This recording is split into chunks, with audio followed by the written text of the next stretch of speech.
Жизнь после смерти. Как это было? Так вышло, что я хорошо помню свою предыдущую жизнь и то, что за ней последовало, то есть все свои посмертные приключения вплоть до нового рождения. Как так получилось, что у меня остались эти воспоминания? С какой целью я решила ими поделиться? И самое главное, что такого важного я вспомнила, что решила написать об этом целую книгу? Обязательно расскажу обо всем в деталях. Это целиком и полностью моя история. Это не художественный вымысел, и я ничего не приукрасила. Рассказываю точно так, как помню. Смерть и первые дни после. Я думаю, всем довелось читать истории людей, которые пережили клиническую смерть. Многие из них описывали свет в конце тоннеля и встречи с умершими близкими, но длилось это обычно недолго, потому что вскоре их возвращали в наш мир. А что стало с теми, кто умер уже окончательно?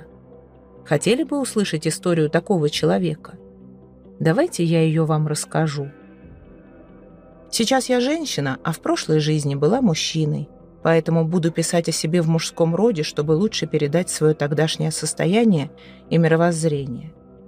Итак, жил я в Америке, в небольшом захолустном городке на юге. Жизнь моя прошла относительно спокойно и была вполне себе обычной. Умер я около 60 лет от сердечного приступа. Не могу сказать, что боялся смерти, но в том, что после нее меня ждет существование хоть в какой-то форме, тоже сомневался. Время моей смерти было в начале 80-х годов прошлого века. Незадолго до этого, в 60-х и 70-х годах, в Америке стала популярная восточная философия. Поэтому даже мне, простому деревенскому мужику, доводилось слышать о теории реинкарнации.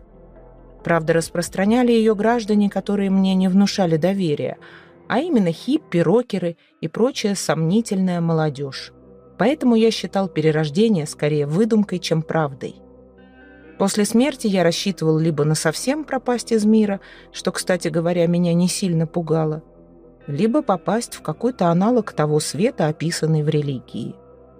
Но это все были мои ожидания, а в реальности меня ждал совсем другой сюжет. Смерть моя произошла довольно быстро. У меня давно были проблемы с сердцем, а потом случился инфаркт, и я умер почти мгновенно. Помню свое ощущение вылета из тела, это произошло в считанные секунды. Сначала я почувствовал, что сердце остановилось, потом шум в ушах и что не могу вздохнуть. А затем почти сразу увидел себя со стороны, упавшего на кровать. Меня, как ни странно, это не испугало. Первая мысль была: ну вот и все, наконец-то. Чуть позже меня нашли родственники, пытались даже как-то реанимировать, но это было бесполезно. Я все время находился возле них и своего дома и видел все события со стороны. Небольшая справка. Все знают, что в момент смерти человек навсегда покидает свое физическое тело. Однако помимо него у нас есть еще целый комплект тонких тел. И в одно из этих тел, самое близкое к земному миру, сознание и перемещается сразу после смерти. Это тело называется астральным, и именно в нем я оказался, как только умер. Астральное тело умерших находится в тонком мире, который называют астралом. Из астрала виден наш мир, поэтому можно наблюдать за земной жизнью, своим домом и близкими. Помимо этого, там у человека даже появляются некоторые суперспособности. О них пойдет речь дальше.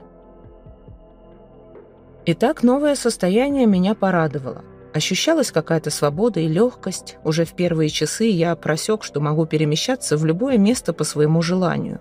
То есть стоит мне подумать о ком-то или чем-то, и я уже рядом с этим человеком или местом.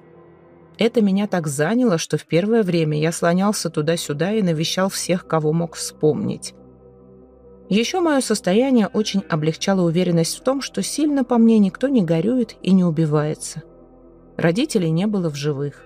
Сын к тому времени был уже взрослым, и мы не часто общались, а с женой я вообще разошелся много лет назад.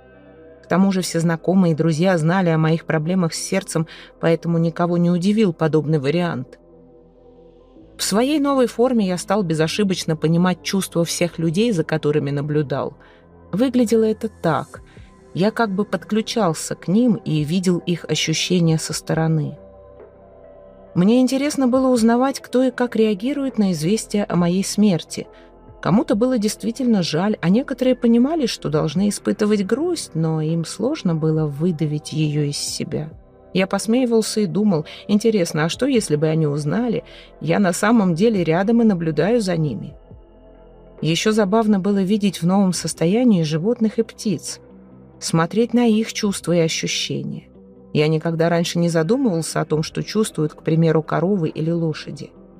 А теперь понимал, что у них тоже есть эмоции, правда, более простые и чистые по сравнению с человеком. Кстати, многие животные на моей ферме даже узнавали меня. В отличие от людей, у них не было закрыто видение более тонких энергий, и они реагировали на мое появление почти так же, как и при жизни, оживлялись и следили за мной взглядом. Помимо того, что я теперь видел чужие чувства и эмоции, изменилось и мое восприятие мира. В частности, зрение как будто расширилось по сравнению с прошлым. Если раньше я видел мир глазами, то теперь как будто всем телом. За счет этого увеличился и обзор. Теперь он был полным 360 градусов. Звук я тоже ощущал своеобразно, как волны, которые проходили по мне. Некоторые из них были приятными, а другие не очень.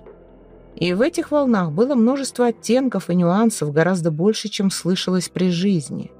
Одним словом, я стал глубже воспринимать мир. Как будто раньше я его видел нарисованным на картинке, а теперь он стал объемным. Я наблюдал не только людей и вещи, но и ту энергию, которая за ним стоит. И это было очень увлекательно. А вот мои собственные эмоции и мысли не сильно изменились. Разве что мне стало немного веселее, чем раньше. Во-первых, можно было не думать и не волноваться о смерти, потому что я уже умер. Во-вторых, радовала свобода и новые ощущения. И я даже не особо заботился о том, что меня ждет дальше, настолько меня захватило это новое состояние. Примерно так проходили первые дни после моей смерти, когда я в ожидании своих похорон слонялся по окрестностям и наблюдал за своими знакомыми. Продолжение следует. Подписывайтесь на канал.